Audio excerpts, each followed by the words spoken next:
One more thing ಅಂದರೆ generally military ಆಸ್ಪತ್ರೆ working hours 8 to 1, 8 to 2 ಇರುತ್ತೆ. ಸೊ ಅಲ್ಲಿ how was the dental part of working in Firozpur? Did you enjoy it? Any interesting incidents would like to share? ಆರಾಮದಾಯಕ್ corps ಅಂತ ಹೇಳ್ತಾರಲ್ವಾ, army dental ಕೋರ್ಗೆ. ಆರ್ಮಿ ಆಸ್ಪತ್ರೆಯಲ್ಲಿ ಮೆಡಿಕಲ್ ಆಫೀಸರ್ಸು ಇರ್ತಾರೆ, ಡೆಂಟಲ್ ಆಫೀಸರ್ಸು ಇರ್ತಾರೆ, MBBS ಅವರು BDS ಅವರು.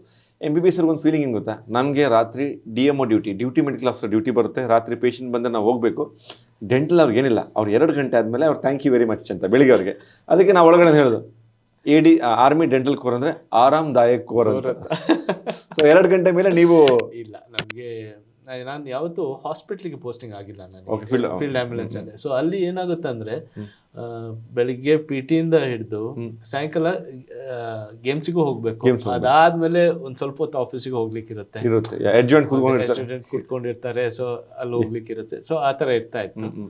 ಅದೊಂದು ಇಟ್ಸ್ ಕೈಂಡ್ ಆಫ್ ಎ ಸ್ವಲ್ಪ ಆಪರೇಷನ್ ಸೆಟಪ್ ತರ ಇಂಟೆನ್ಸಿಟಿ ಇರುತ್ತೆ. ಬಟ್ ಇನ್ನೊಂದು ನಾನು ನಿಮಗೆ ಹೇಳಬೇಕು, ಮೆಡಿಕಲ್ ಆಫೀಸರ್ಸ್ಗೆ ಒಂದು ನನಗೆ ನಮ್ಮ ಡೆಂಟಲ್ ಕೋರ್ಗೆ ಇರಲಿಲ್ಲ ಯಾವುದೇ ಐ ರಿಗ್ರೆಟ್ ಇಸ್ RMO. ಆ ಪೋಸ್ಟಿಂಗ್ ನಮಗೆ ಇರಲ್ಲ. ಅದು most of the medical officers ಏನ್ ಹೇಳ್ತಾರೆ ಅಂದ್ರೆ ಅದು ನಮ್ದು ಎಲ್ಲಕ್ಕಿಂತ ಸ್ಮರಣೀಯ ಎಕ್ಸ್ಪೀರಿಯನ್ಸ್ ಅಂತ ಅದಕ್ಕೆ ಹೇಳ್ತಾರೆ. ನಮ್ಗೆ ಅದೊಂದು ಇರಲ್ಲ.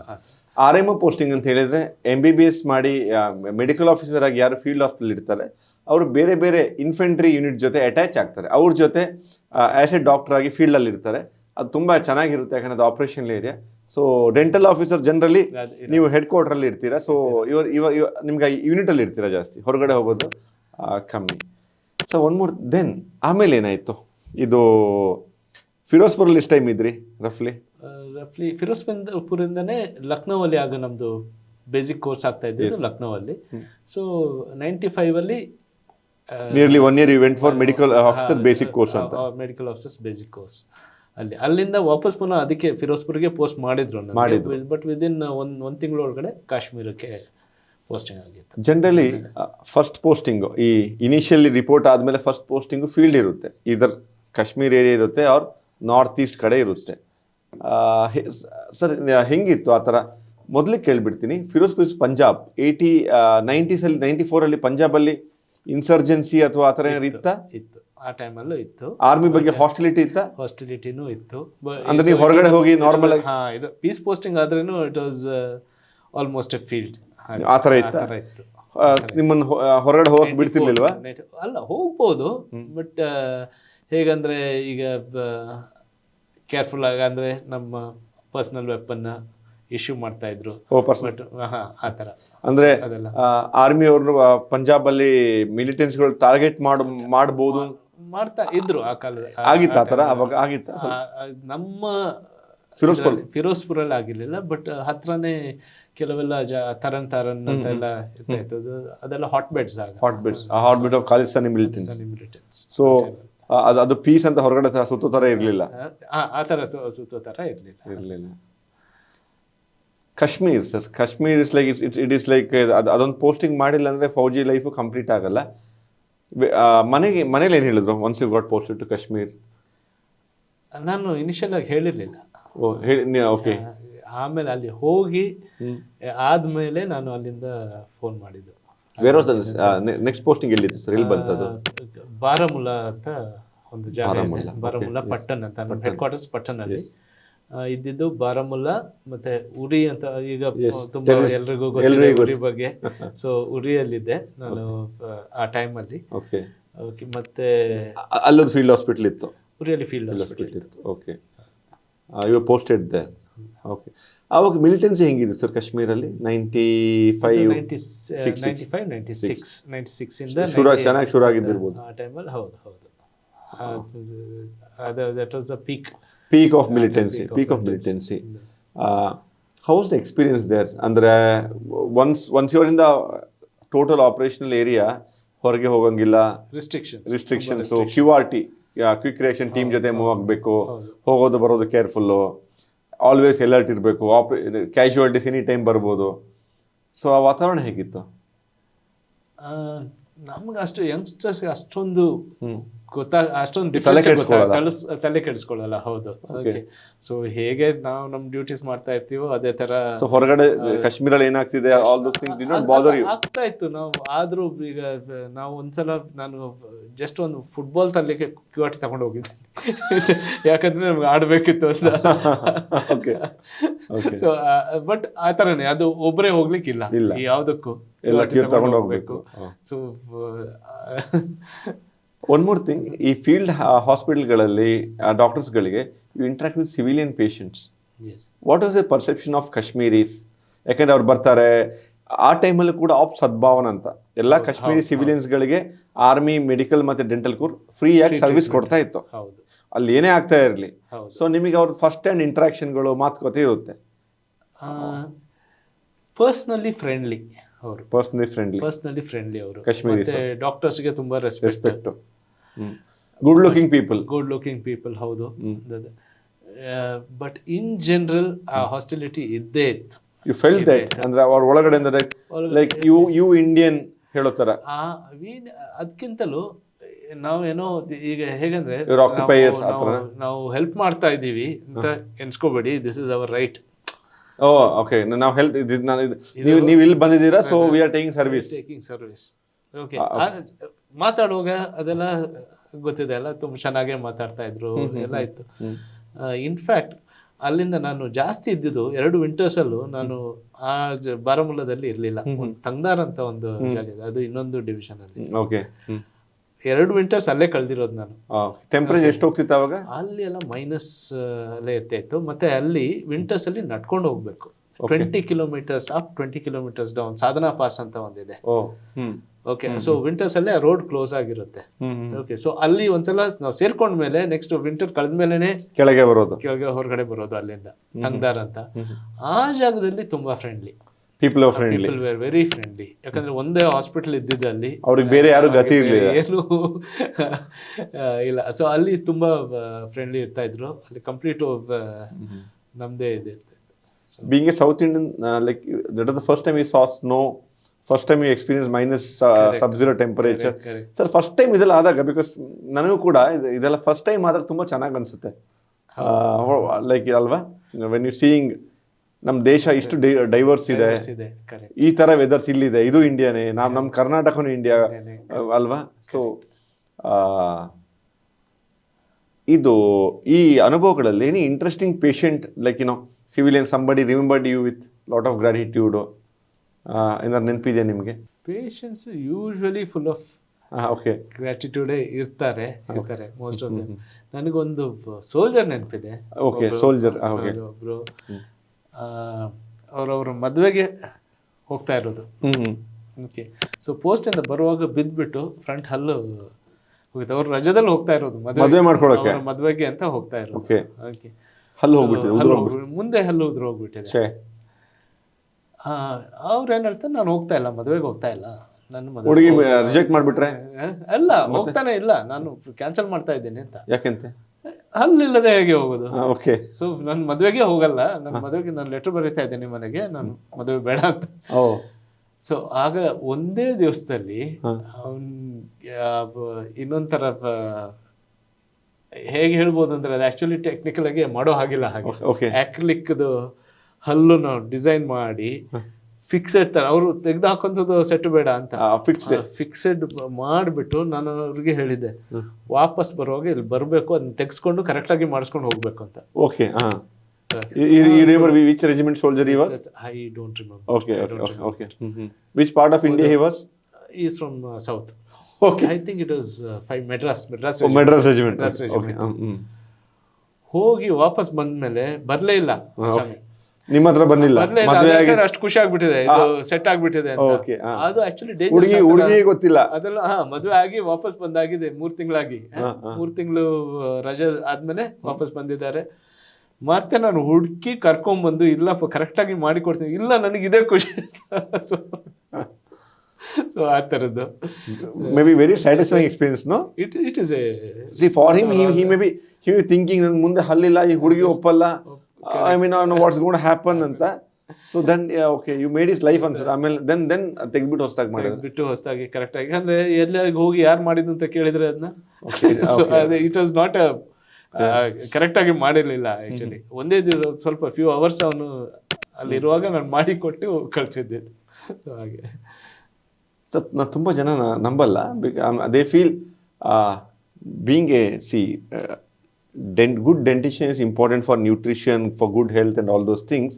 ಆ್ಯಂಡ್ ಎಸ್ ಎ ಸೋಲ್ಜರ್ ಹಲ್ಲು ಈಗ ತುಂಬ ಅನ್ಕೋತಾರೆ, ನಾನು ಎತ್ತರ ಇರಬೇಕು ಆಮಿ ಸೇರ್ಕೊಳ್ಳೋಕ್ಕೆ, ಹಂಗಿರಬೇಕು, ಕಾಯಿಲೆ ಇರಬಾರ್ದು, ಫ್ಲಾಟ್ ಫುಟ್ ಇರಬಾರ್ದು ಹೇಳಿ. Dental ಕ್ರೈಟೀರಿಯಾಗಳೇನು sir? ಹಲ್ಲುಗಳಲ್ಲಿ ತುಂಬ ಪ್ರಾಬ್ಲಮ್ ಇದ್ರೂ ಕೂಡ ಆರ್ಮಿಯಲ್ಲಿ ತಗೊಳ್ಳೋದಲ್ಲ, you have to inspect people getting commission also. Yes ಇದೆ, ಒಂದು ಕೆಲವೆಲ್ಲ ಮೊಡಾಲಿಟೀಸ್ ಇದೆ, ಈ ತರ ಇರಬೇಕು, ಅಲ್ಲೂ ಇಷ್ಟು ಇದಕ್ಕಿಂತ ಜಾಸ್ತಿ ಹಾಳಾಗಿರ್ಬಾರ್ದು, ಅದೆಲ್ಲ ಇದೆ, ಮೊಡಾಲಿಟೀಸ್ ಇದೆ. ಅದಕ್ಕಿಂತಲೂ ಜಾಸ್ತಿ ಇವನ್ ಸೇರಿದ ಮೇಲೇನು ಅಲ್ಲೂ ಅಷ್ಟೇ ಸೋಲ್ಜರ್ಸಿಗೆ ಅಷ್ಟೊಂದು ನೋವು ಬಂದಾಗ ನೆನಪಾಗುತ್ತೆ, ನೆನಪಾಗುತ್ತೆ. ಇಲ್ಲ ಅಂದ್ರೆ ಆ ತರ ಒಂದು ಅವೇರ್ನೆಸ್ ಇರ್ಲಿಲ್ಲ. ನಾವು ಡೆಂಟಲ್ ಇನ್ಸ್ಪೆಕ್ಷನ್ಸ್ಗೆಲ್ಲ, ನಾನು ಎಸ್ಪೆಷಲಿ ಇನ್ಫೆಂಟ್ರಿ ಬೆಟರ್ನೆಸ್ ನೋಡ್ಲಿಕ್ಕೆ ನನಗೆ ಇಷ್ಟ. ಸುಮ್ಮನೆ ಡೆಂಟಲ್ ಇನ್ಸ್ಪೆಕ್ಷನ್ ಅನ್ಕೊಂಡ್ಬಿಟ್ಟು ಅವ್ರದ್ದು ಪೋಸ್ಟ್ಗೆ ಎಲ್ಲ ಹೋಗಿ ಬರ್ತಾ ಇದ್ದೆ ನಾನು. ಓಕೆ ಡೆಂಟಲ್ ಇನ್ಸ್ಪೆಕ್ಷನ್ ಮಾಡ್ತಾ ಇದ್ದೆ, ಬಟ್ ಎಸ್ಪೆಷಲಿ ಒಂದು 96-97 ಮೇಲೆ ನಮ್ಮ ಹತ್ರ ಮೊಬೈಲ್ ಡೆಂಟಲ್ ಕಿಟ್ಸ್ ಅಂತ ಮೊಬೈಲ್ ಚೇರ್ ಟೈಪ್ ಬರ್ಲಿಕ್ಕೆ ಸ್ಟಾರ್ಟ್ ಆಯ್ತು. ಅದೇ ಟೈಮಲ್ಲಿ ಮಾಡರ್ನೈಸೇಷನ್ ಶುರು ಆಯ್ತು. ಸೊ ನಮ್ ಫಸ್ಟ್ ಶ್ರೀನಗರ್ ಈ ಬಾರ್ಡರ್ ಹಾಸ್ಪಿಟಲ್ಗೆಲ್ಲ ಕಳಿಸ್ತಾ ಇದ್ರು ಅದನ್ನ.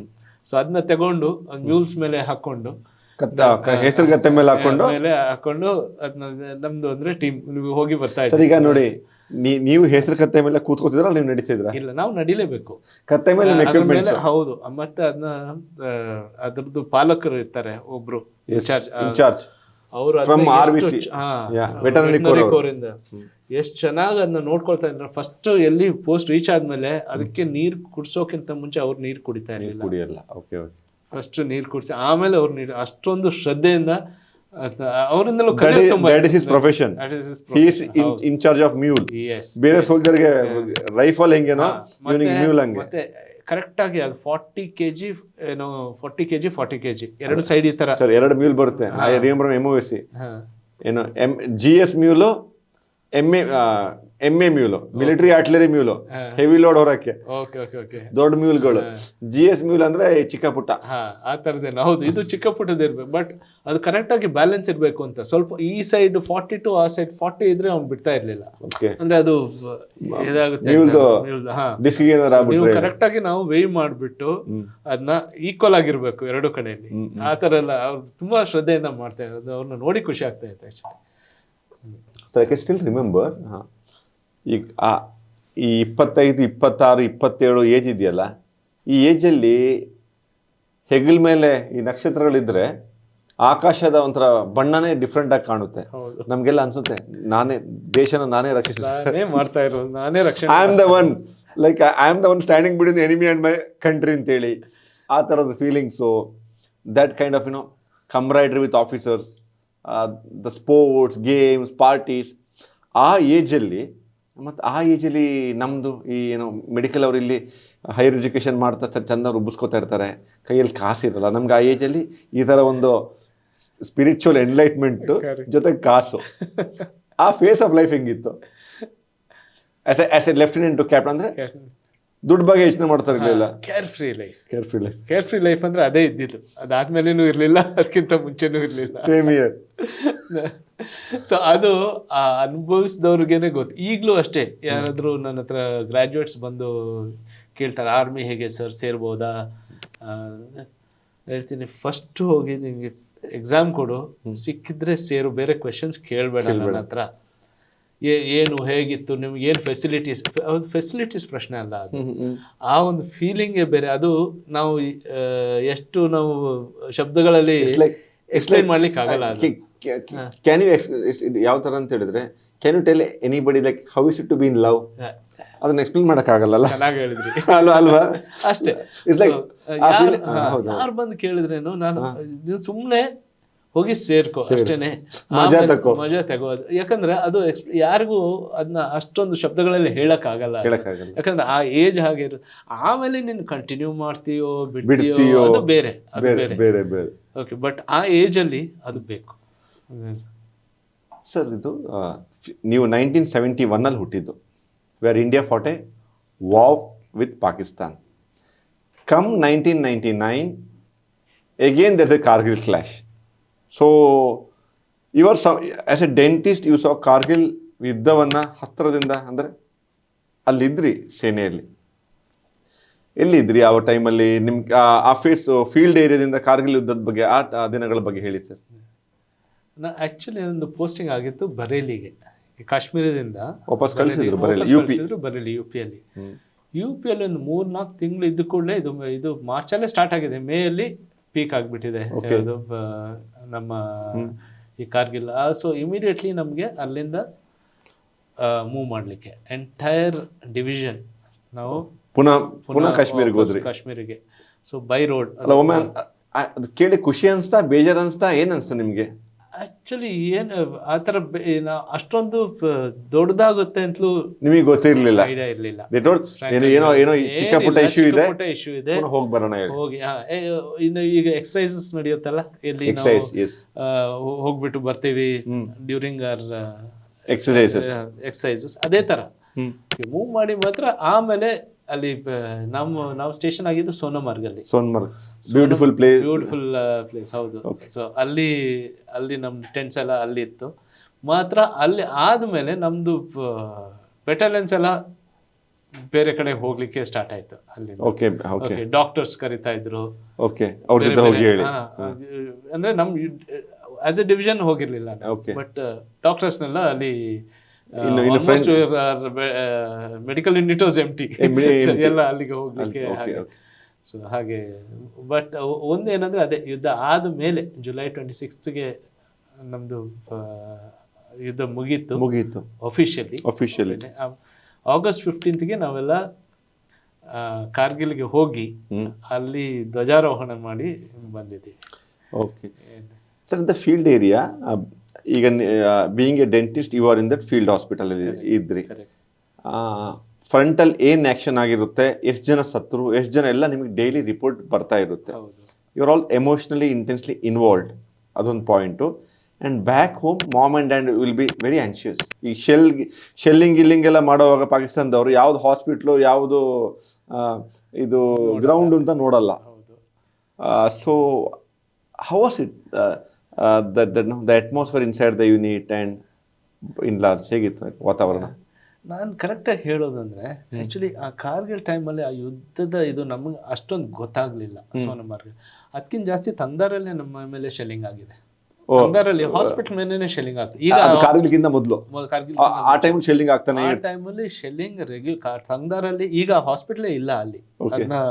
ಹಿಂದೆ ಟೂ ಕ್ಲೋಸ್ ಟು ದ. ಅಲ್ಲಿ ನಾವು ಬೆಳಿಗ್ಗೆ ಎದ್ದು ಬಂಕರ್ ಒಳಗಡೆ ಓಡಿರೋದು, ಅರ್ಲಿ ಮಾರ್ನಿಂಗ್ 5 ಗಂಟೆಗೆ, ಅದೆಲ್ಲ ರೆಗ್ಯುಲರ್ ಅಲ್ಲಿ ತಂಗನಲ್ಲಿ ನಡೆಯೋದು. ಇಲ್ಲಿ ಆಕ್ಚುಲಿ ನಾವು ಎಸ್ಪೆಷಲಿ ನಾನು ಎಕ್ಸ್ಪೆಕ್ಟ್ ಮಾಡ್ತಾ ಇದ್ದೆ, ಇದಕ್ಕೆಲ್ಲ ಪ್ರಿಪೇರ್ ಆಗಿದೆ, ಯಾಕಂದ್ರೆ ಅಲ್ಲಿ ನೋಡಿದೀವಿ. ಇಲ್ಲಿ ಅಷ್ಟೊಂದು ಜಾಸ್ತಿ, ಅಲ್ಲಿ ಆದಷ್ಟು ನಿಮ್ಮ ಮೇಲೆ ಡೈರೆಕ್ಟ್ ಫೈರ್ ಇರಲಿಲ್ಲ, ಹಾಸ್ಪಿಟಲ್ ಮೇಲೆ ಇರಲಿಲ್ಲ. ಅದೊಂದು. ಮತ್ತೆ ಇನ್ನೊಂದು ಏನಂದ್ರೆ, ನೀವು ಕೇಳಿದ್ರಿ ಬೇರೆ ಇದು ಪೀಸ್ ಪೋಸ್ಟಿಂಗ್ ಅಲ್ಲಿ ನಾವು ದಂತ ವೈದ್ಯಕೀಯ ಕೆಲಸ ಮಾಡ್ತೀವಿ. ಇಲ್ಲಿ ನನ್ನ ಎಕ್ಸ್ಪೀರಿಯನ್ಸ್ ನನಗೆ ಹೇಗಾಗಿದೆ ಅಂದ್ರೆ, ನಾನು ಆ ಟೈಮಲ್ಲಿ ಬೆಟಾಲಿಯನ್ ಒಂದು ಅಡ್ಜುಟೆಂಟ್ ಅಂತ ಅಡ್ಮಿನಿಸ್ಟ್ರೇಟಿವ್ ಪೋಸ್ಟ್, ಎಲ್ಲ ಡಾಕ್ಟರ್ಸ್ ಎಲ್ಲ ಫಾರ್ವರ್ಡ್ ಹೋಗಿದ್ರು ಬೇರೆ, ಅದು ಆ ಕರ್ತವ್ಯನ ನಾನು ಮಾಡ್ತಾ ಇದ್ದಿದ್ದು ಆ ಟೈಮಲ್ಲಿ. ಸೊ ಡಾಕ್ಟರ್ಸ್ ಎಲ್ಲಿದ್ದಾರೆ, ಅವ್ರನ್ನ ಹೇಗೆ ಕರೆಸಬೇಕು, ಅಫ್ಕೋರ್ಸ್ ನಮ್ಗೆ ಗೊತ್ತಿದ್ದಷ್ಟು, ಆ ಏಜ್ ಅಲ್ಲಿ ನಮಗೂ ಜಾಸ್ತಿ ಗೊತ್ತಿರಲ್ಲ. So CO commanding the unit then colonel Mishra ಅಂತ ಒಬ್ರು, ಅವರು ಈಗ is no more commanding officer, para commando he was. So ಅವರು ಆಕ್ಚುಲಿ ಅವರು ನನಗೆ ಕೂತ್ ಹೇಳ್ತಾ ಇದ್ರು, ನೀನು ಆರ್ಮಿ ಬಿಡ್ತಾ ಇದೀಯ 5 ವರ್ಷದಲ್ಲಿ. 5 ವರ್ಷದ ನಾನು 72 ಅಲ್ಲಿ ಕಮಿಷನ್ ಆಗಿದ್ದೀನಿ. ಅವ್ರು ಹೇಳ್ತಾ ಇದ್ರು, 1 ವಾರ ನೋಡಿಲ್ಲ, ಈಗ ನೋಡ್ತಾ ಇರೋ ನೀನು 5 ವರ್ಷದಲ್ಲಿ ಎಲ್ಲ ನೋಡ್ಬಿಟ್ಟು ಹೋಗ್ತಾ ಇದ್ದೀಯ. ಸರ್ ದೆನ್ ಯುದ್ಧ ಅಂದಮೇಲೆ casualties are normal, serious injuries, dead bodies, so ಅದೆಲ್ಲ ನಿಮ್ಮ ಹಾಸ್ಪಿಟಲ್ ಮೂಲಕ ಬರ್ತಾ ಇತ್ತು. ಹೌ ಇಸ್ ಇಟ್ ಟು ಒಂದು ಫೆಲೋ ಸೋಲ್ಜರ್ದು, ಫೆಲೋ ಆಫೀಸರ್ದು ಡೆಡ್ ಬಾಡಿ ರಿಸೀವ್ ಮಾಡುವಾಗ, how did you feel go through those emotions then? ಪ್ರತಿ ಸಲನೂ ಬೇಜಾರಾಗುತ್ತೆ. ನಾವು ನೆನೆಸ್ಕೊಳ್ಳೋದು, ಒಂದು ನೋಡಿದ ಮೇಲೆ ಏನು ಆ ಥರ ಆಗಲ್ಲ ಅಂತ. ಆ್ಯಂಡ್ ಮತ್ತೆ ಇನ್ನೊಂದು ಏನಂದ್ರೆ ಪ್ರತಿಯೊಬ್ಬರು ಇಮೋಷನಲ್ ಇದ್ರ ಮೇಲೆ ಡಿಪೆಂಡ್ ಆಗುತ್ತೆ. ಕೆಲವ್ರಿಗೆ ಅಷ್ಟೊಂದು ಎಫೆಕ್ಟ್ ಆಗಲ್ಲ, ಕೆಲವ್ರಿಗೆ ಆಗುತ್ತೆ. ನನಗೆ ಸ್ವಲ್ಪ ಆಗ್ತಾ ಇತ್ತು ನೋಡಿದ್ಕೊಳ್ಳಿ. ಎಸ್ಪೆಷಲಿ ನಾನು ಒಂದು ಆಫೀಸರ್ದು, ಅದು ಯಾವ ಬೆಟಾಲಿಯನ್ ಅಂತ ನೆನಪಿಲ್ಲ, ಅಧಿಕಾರಿ ಅಂತ ಐ ಥಿಂಕ್ ರಾಜರೀಫ್ ಮೇಜರ್ ಅಧಿಕಾರಿ, ಅವ್ರ ನಮ್ಮ ಥ್ರೂ ಬಾಡಿ ಹೋಗಿದ್ದು. ಆಮೇಲೆ ಒಂದು 2 ವಾರದ ಮೇಲೆ ಅವ್ರದ್ದು ಇಂಡಿಯಾ ಟುಡೇ ಕವರಲ್ಲಿ ಅವ್ರದ್ದು ಬಾಡಿ ಆ್ಯಂಡ್ ಅವ್ರದ್ದು ವೈಫ್ ಅವ್ರದ್ದು ಬಾಡಿ ಸೆಲ್ಯೂಟ್ ಮಾಡೋದು ಪಿಕ್ಚರ್ ಬಂದಿತ್ತು. ಆಗ ನೆನಪಾಯ್ತು, ಅವ್ರ ಹೆಂಡತಿ ಕೂಡ ಮೆಡಿಕಲ್ ಆಫೀಸರ್, ನಂದು ಕೋರ್ಸ್ಮೇಟ್. ಸೊ ಅದನ್ನ ನೋಡ್ಬಿಟ್ಟು ಆಮೇಲೆ ಗೊತ್ತಾಯ್ತು ಬಾಡಿ ನಮ್ಮ ಥ್ರೂ ಹೋಗಿದೆ ಅಂತ. ಹಾಗೆ ಮನೆಯಿಂದ did you interact with your parents during Kargil war? Phone ಮಾಡ್ತಾ ಇದ್ರ? ತುಂಬಾ ಜಾಸ್ತಿ ಇಲ್ಲ. ಅವ್ರಿಗೆ ಗೊತ್ತಿದೆ ಯಾರು ಇನ್ ದ ವಾರ್ ಝೋನ್ ಅಂತ? ಇಲ್ಲ, ಹೋದ್ಮೇಲೆ ಒಂದು ಐ ಥಿಂಕ್ 1 ತಿಂಗಳ ಮೇಲೆ ಫೋನ್ ಮಾಡಿದ್ ನಾನು. How did your parents process all those emotions? Because ಆ ಟೈಮಲ್ಲಿ ಏನಂತ ಹೇಳಿದ್ರೆ ನಿಮ್ಮ ಫ್ಯಾಮಿಲಿಯಲ್ಲಿ ಬೇರೆ ಯಾರು ಫೌಜೀಸ್ ಇರಲಿಲ್ಲ? ಯಾರೂ ಇಲ್ಲ. ಅದು ಒಂದು ಅಡ್ವಾಂಟೇಜ್. ಯಾಕಂದ್ರೆ ಅವ್ರಿಗೂ ಅಷ್ಟು ಜಾಸ್ತಿ ಅದ್ರ ಬಗ್ಗೆ ಗೊತ್ತಾಗ್ತಾ ಇಲ್ಲ. ಯಾಕಂದ್ರೆ ಅವರು ನೆನ್ಸಿದ್ದು ಏನು, ನಂತರನೇ ನಂತರ ಇದಕ್ಕೆ ಕೆಲಸ ಮಾಡ್ತಾ ಇದ್ದಾನೆ ಅಲ್ಲಿ ಅಂತ. ಸೊ ಅಷ್ಟೊಂದು ಅವ್ರಿಗೂ ಗೊತ್ತಾಗ್ಲಿಲ್ಲ. ಒಂದ್ಸಲ ಏನೋ ಅಪ್ಪ ಹೇಳಿರ್ಬೋದು ಪ್ರೌಡ್ ಆಫ್ ಯು ಅಂತ. ಖುಷಿಲಿ